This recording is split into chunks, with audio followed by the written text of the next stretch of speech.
Hey guys, so in today's video I'm quickly going to show you how to change your Discord tag without Discord Nitro. So let's get started. So what you want to do is open up Discord, go down to your user settings, and now you want to go to your username. You want to click on edit as you're changing it.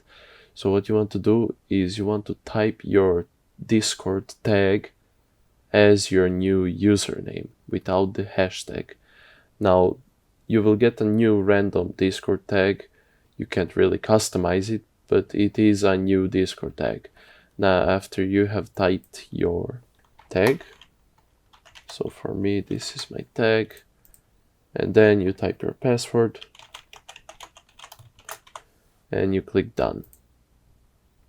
Now for me it does not work right now because I've literally done this like 2 minutes ago before I started to record, but I am assuring you that it does work.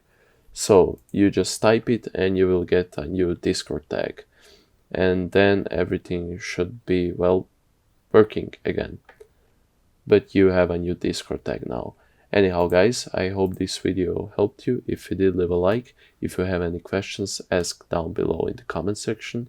And if you want more videos just like this, subscribe. Anyhow guys, have a nice day.